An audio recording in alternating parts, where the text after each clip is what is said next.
Please welcome Ross Shafer. Go big or go home. Go big or go home. Go big or go home. Go big or go home. Go big or go home.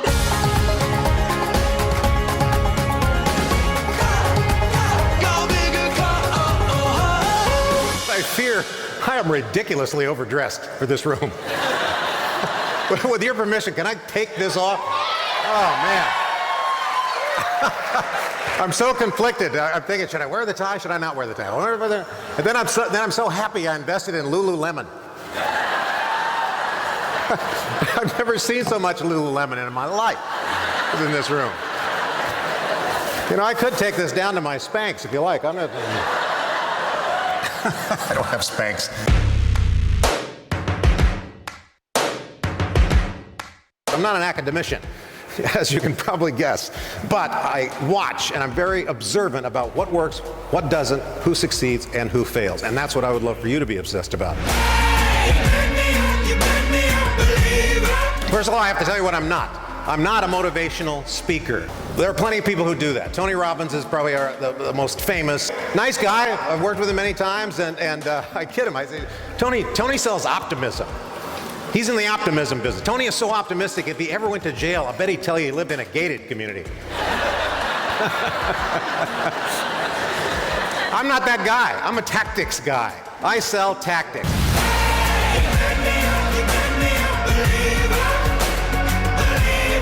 The first part of that blueprint, and this applies to everybody in this room, is you have to notice trends that other people can't see. We get so wrapped up into our own businesses that we don't notice the trends that affect us or those competitors who are hiding in our blind spot. I've got some ideas on how to do that. I want you to go to the wrong meetings. I'm not completely serious about this. If you're only going to Orange Theory meetings, you are missing what's happening in 95% of the world. And the 95% of the world that will affect you. I want you to come to a big hotel like this and look at that board and see who else is having a meeting, and then I want you to walk in and crash it. I do. I want you to come in and sit down. You'll say, well, I can't do that. I don't have a badge. You know, I can't do that. You don't need a badge. There are no badge police out looking for you. Look how many people in here. You just walk in with everybody else. You take a notepad and your pen and you start taking notes about things that are happening in our culture.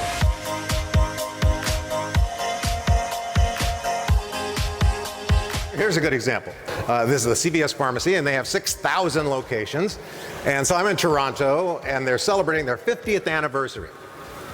And they're trying very hard to improve their customer relations, their customer experience, the CX everybody talks about. Okay, so the chief operating officer stands at the podium and he says this: hey, thanks a lot, everybody. You're doing a great job out there. You know, we have made some changes in the way we're going to treat our customers, and so you're going to find that, and you'll get a notice, that from now on, we're no longer going to be putting the back pain medications on the low shelves.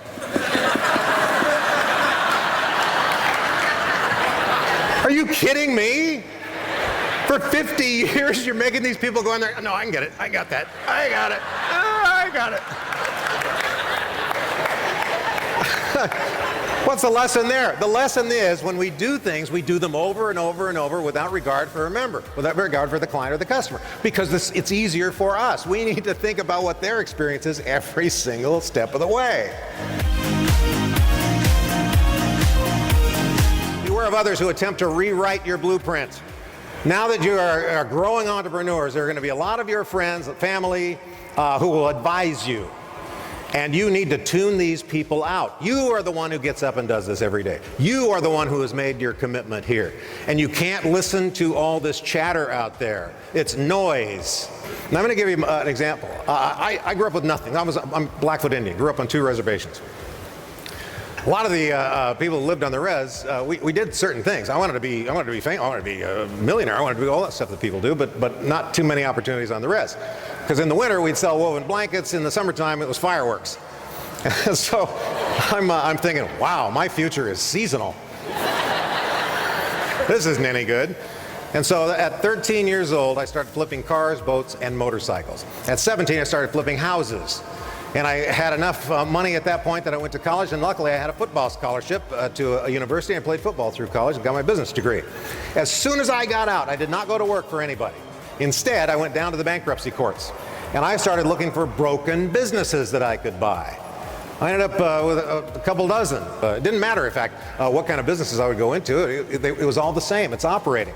What I'm talking about here are operating tactics on how to make more money, how to grow your market share. And I was able to do that with all kinds of things. So can you. These are opportunities. And all I was doing was leveraging into what the herd was telling me. You know, that's kind of the first rule of a young Indian boy. Do you want to be successful in the hunt? Well, you got to follow the herd. And when you follow the herd, you find the herd.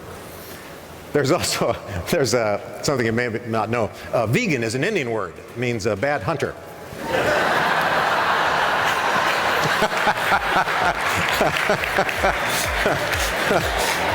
I'll just pass along a little knowledge there for the rest.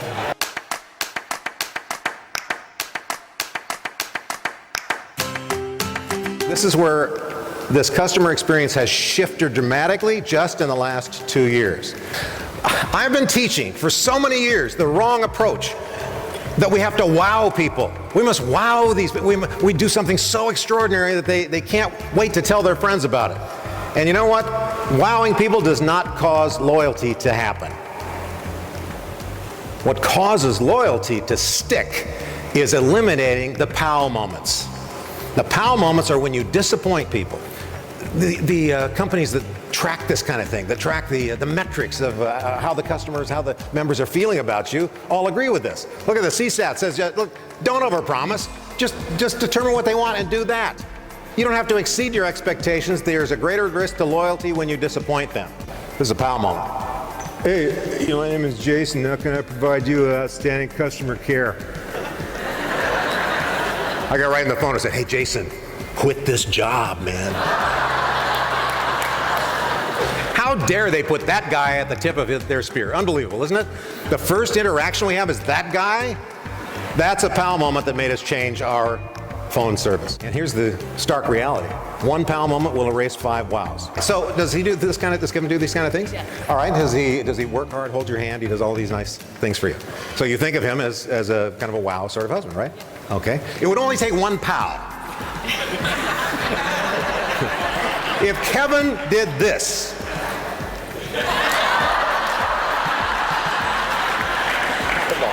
yeah. All those nice things Kevin did go completely out the window. And he said, but honey, I gave you, does he ever give you flowers, or does he ever give you cards? Or for what reason? What he loves. For no reason that you know of. All right, so.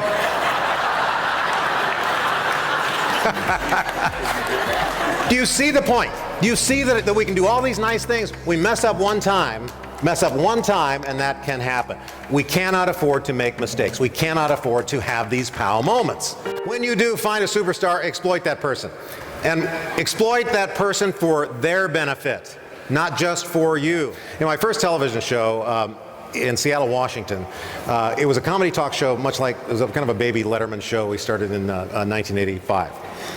And there was a guy, I had all these people coming in who wanted to work on the show, comedians, writers, and so forth. And this guy comes in, not that Wild Willie, we called him, because he always had a tie, and he had these suit pants that were cut off and hemmed at the bottom, because he rode a bicycle all the time, and he didn't want to cut up his pants. Now, you don't know him as Not That Wild Willie. You know him today as Bill Nye the Science Guy. That's how the Science Guy got started. And I'm going to show you the very first time he was on television. Okay, liquid nitrogen tips, household tips. Household All tips. right. Well, it's just we scientists. For example, here's an ordinary onion. Yeah. Okay, now how would you dice it? You'd use a cutting board, maybe a knife. Right. Yeah. Take you a few minutes, right? Okay. In the liquid Into the nitrogen liquid it goes. nitrogen. Doesn't take long at all.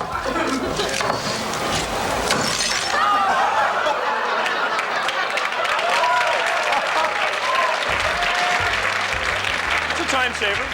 Yeah, time saver. You know what you just saw? You saw a baby born running with Bill. I was so blown away by this. I said, Billy, you had this whole time. You've been sitting here. We didn't know you could do that. And he says, yeah, I'm surprised you guys hadn't already thought of that. You know what? There are a lot of people that work with you, and you don't know what they do as an avocation. If you can find out what they do in their personal life, that when they're not with you, dovetail what they love on the outside with what you do, you get superstars. And I should tell you, I'm doing this story from my room at the Cosmopolitan Hotel in Las Vegas, where I just interviewed actor and activist Alec Baldwin at the Chelsea Theater. We talked for about an hour in front of 2,300 people. Because of all my years as a network talk show host, I make celebrities and senior leaders feel comfortable, whether it's a one-on-one interview or moderating a panel. I'm in Panama City, Panama at an international sales meeting for a large manufacturer. And my topic today is, why are some people so good at selling? So to beat Amazon, you have to provide high touch and a high value proposition, things that Amazon can't do.